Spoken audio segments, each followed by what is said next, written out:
In the last video I did called 6 Myths of Jiu Jitsu, my friend Michael and we made the point that just because you have a black belt doesn't mean you don't suck at Jiu Jitsu. A little hyperbolic, right? That term suck is kind of disparaging, but it struck a nerve because I got a comment in the thread from somebody and I want to read that comment, and then a whole bunch of other people chimed in with similar stories, a similar perspective, and I thought it would make a good topic of conversation. So let me read that to you.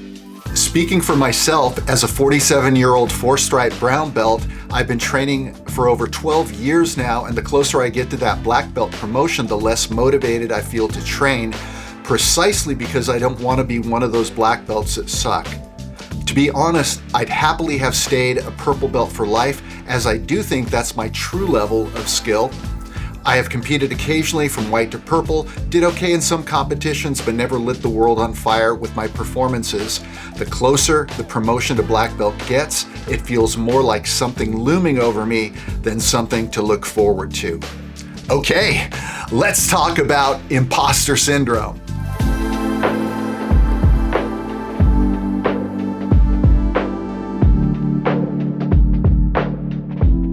Before we begin, I want to mention that Old Grappler Summit is coming back to San Diego this April 2025. Old Grappler Summit is my over 40 jiu-jitsu event. It's 3 days of training and we do a social gathering, Friday night party as part of it. It's a lot of fun. It's a chance for the older crowd to get together and lick our wounds together and commiserate about the challenges of being older in jiu-jitsu.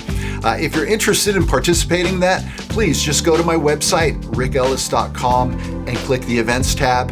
In fact, my schedule for 2025 is just unfolding right now. I'm doing a seminar up in Sonoma, California in February next month, and I've got a summer event planned. I've got a whole bunch of other things in the works, so just keep checking back, or the best thing to do is just join my mailing list over there so you can be notified when some of these things happen that I'm involved in, and I appreciate it.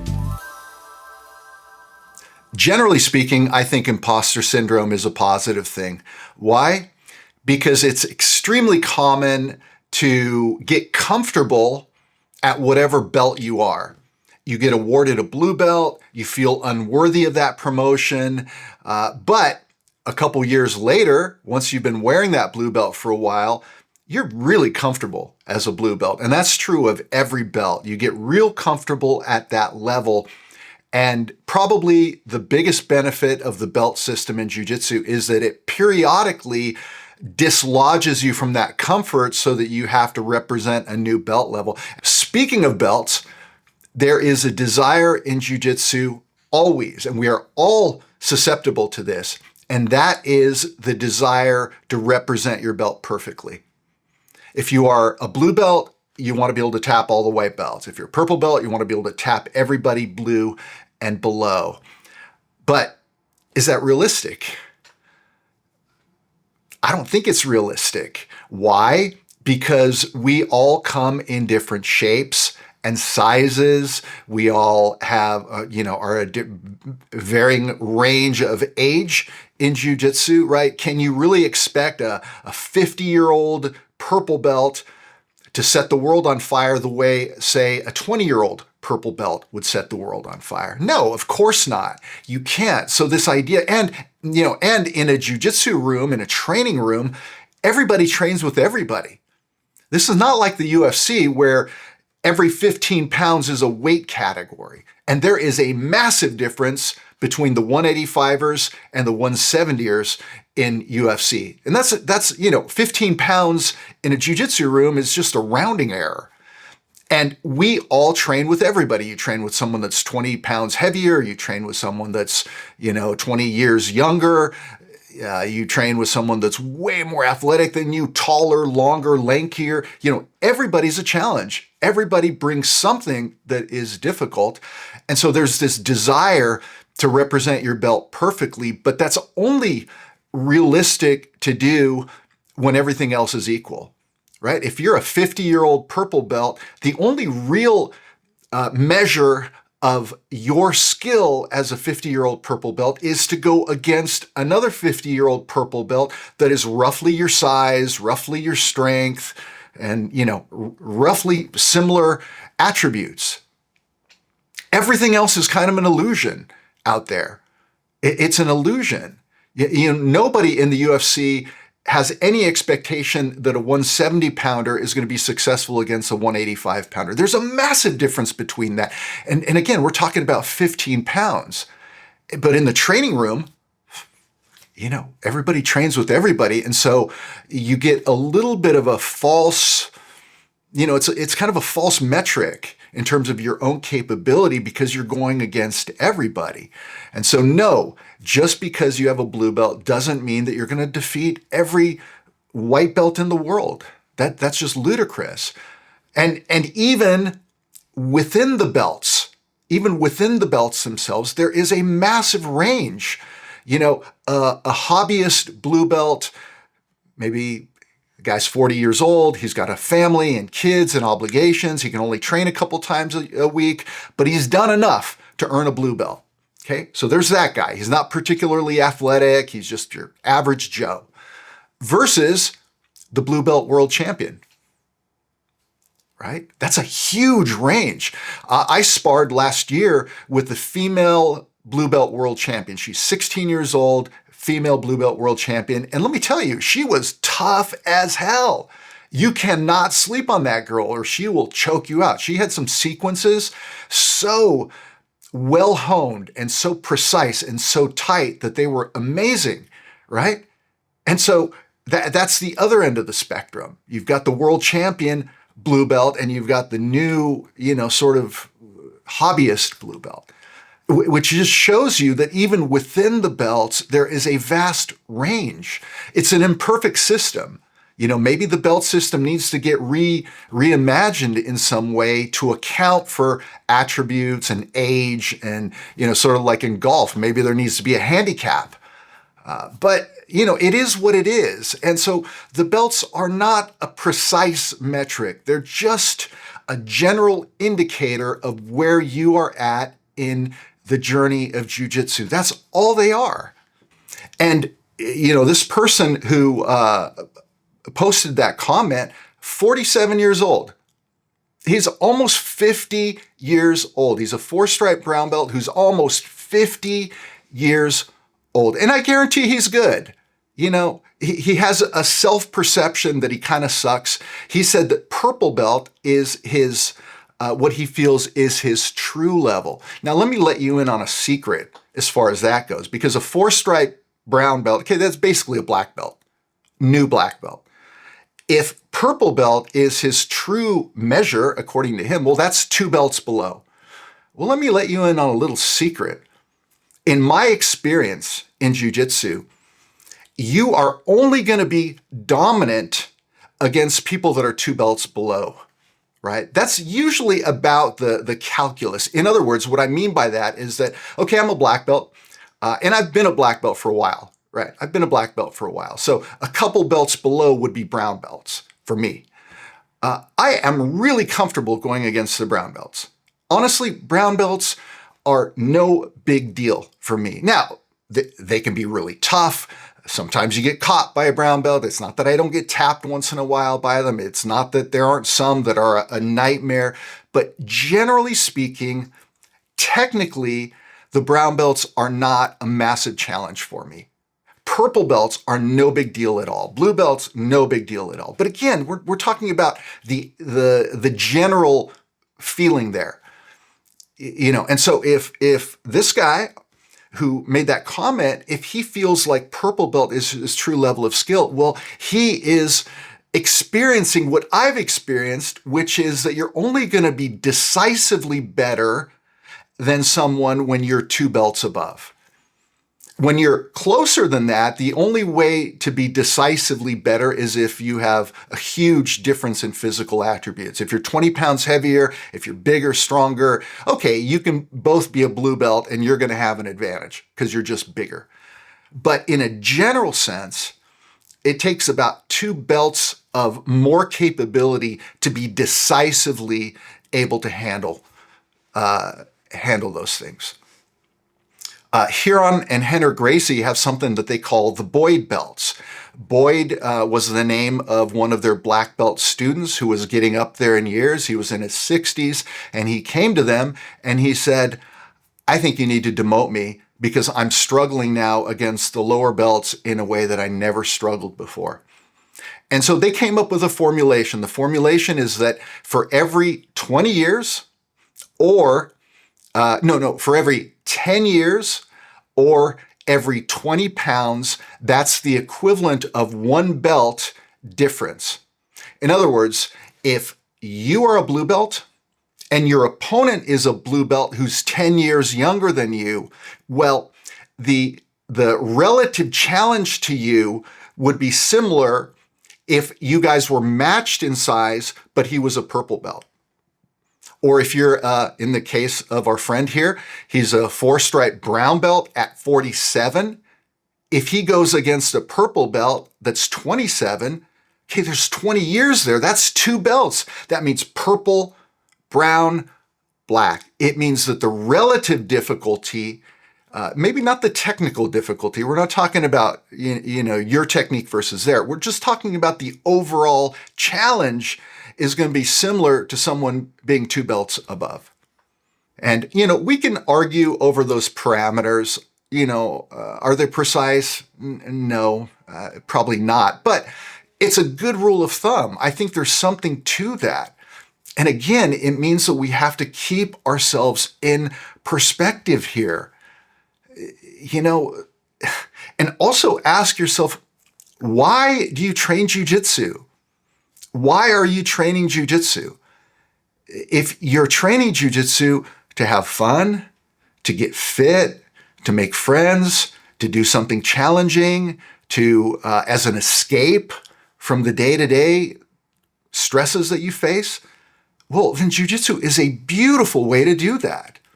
But if every time you train, you walk out of the room feeling like an imposter, man, that's no fun. And my heart goes out to guys that feel that way because you have way too much ego wrapped up in your own performance. Honestly, nobody's paying attention to you when you roll and when you spar. I mean, your coaches are, aware of you and how you're doing and so on. But I'm saying nobody else really cares. Nobody's keeping score. Nobody's keeping a tally on who you tapped to and who you tapped and how well you did and how well you didn't do. That's all on you. It's just your own internal narrative, And if you have so much ego wrapped into getting tapped, where every time you get tapped by someone, it's an emotional hit. Well, what a horrible way to train Jiu Jitsu. That's terrible. It's going to make it just a miserable activity for you. So I don't know that I have the answer if you're feeling that way, other than to really take a good look at yourself and realize that the belt ultimately is a measure of you versus the old you.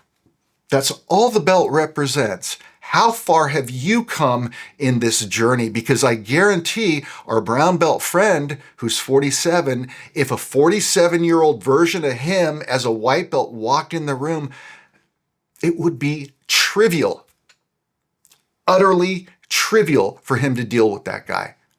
It wouldn't even be anything remotely like a fair fight. He would just toy with that guy. And so look at yourself. Look at how far you've come. Look at your own journey. Again, the measure is you versus the old you. Are you a blue belt versus the white belt you from 2 years ago? And that's a much better metric. And also, it's important to trust your coaches. You got to trust your coaches because they're seeing something in you that you might not see in yourself because you're in the trees, right? You're not hovering above the forest in a helicopter looking at the overall landscape. You're in the forest with those day-to-day battles. Okay, you spar with this guy, and that guy taps you, and that guy dominated you, and you did okay against that guy, and you did really well against that guy, and that guy's a knife. Like, you're in the trees there. You're not looking at yourself objectively the way a coach does, zoomed out, And what they see is, okay, they see a quality of execution, they see the quality of your movement, they see the creativity of your sequences, they see whether you have follow-up attacks, they see how well you're transitioning, they see, all the things. They see how much technique you have, they see how you're able to execute jiu-jitsu, and so on. And if they deem that you're ready for a black belt, then ultimately you have to trust them. You have to trust them, and you have to be okay with that promotion. And whatever imposter syndrome you have, use it to fuel your improvement. And I can tell you that sometimes fueling your own improvement means letting go of the expectations. When I go into the training room with expectations, oh, tonight's my night, I'm going to go in there and I'm going to show everybody who's boss. The nights that I do that, I never, ever perform as well as I do on the days when I say, I'm just going to let it go. I'm going to have fun. I'm going to be playful. I'm going to be softer than everybody I go against. I'm going to try to find the elegant solution in these roles that we do. And whenever I do that, that's not an expectation. That's simply a mindset going into training. When I do that, I always outperform myself better than if I have an expectation. And in fact, there are nights where I leave the training room on cloud 9 feeling like, man, I did no wrong tonight. I was just on fire. I took it to everybody, and yet I did it without any expectations on myself. I did it by being softer and more playful. Sometimes, Danaher talks about this, the continuum between tension and relaxation. Right? If you're too relaxed, you're not going to do well. If you're too tense, you're not going to do well. So finding the sweet spot where you have just enough tension, right? What is tension? It's your desire to see an outcome. It's a desire for you to get the tap and for you to dominate. So there's that tension, but it's just enough tension to where you don't lose the relaxed quality in your game. And that's what we call finding a flow state. Right? People flow in any domain when you have enough challenge to keep you engaged, but not so much that you can't be relaxed. And finding that sweet spot can be really elusive. I think that's the holy grail in jiu-jitsu, is finding that sweet spot between tension and relaxation so you can do your best. What are the conditions under which you do your best? Well, it's when your mind is clear, when you're feeling playful, when you're feeling relaxed. Yeah, you're feeling a little competitive, but not so much. And so I suspect that for some people with imposter syndrome, the single best thing they can do to immediately improve your performance on the mat is simply let go of the expectations and go in there just with an attitude of having fun. Because when you do that, things sort of magically unfold in a positive way. And okay, you got your guard passed. So what? You're being playful. Okay, you'll find a pocket to escape. It becomes a different way of expressing jiu-jitsu than if you come in and bump fists and you're going to take it to that guy 100%. And especially if you have imposter syndrome and you try to brute force yourself to being better, that's not the way. That's not the way. More muscle, more strength, more power, more intensity, those are never the answer, almost never the answer in jiu-jitsu. Sometimes a little more intensity is the answer. But for day-to-day training, less intensity is generally the answer. So I hope this helps. If you have imposter syndrome, recalibrate it, flip it. Understand that this is positive because it's a way of saying, okay, I need to get better. I need to be able to represent this belt. And if you have imposter syndrome, keep the context of your age and your physical attributes. You got to keep everything in proper context, because ultimately the belt is just a representation of you versus the old you. So good luck, my friend, my brown belt friend, and anybody else that's feeling this way. All right, I wish you well, and I hope this helps. Let me know in the comments below what you think. And if you're not a subscriber and you like content like this, I would appreciate it if you hit that button. All right, see you next time.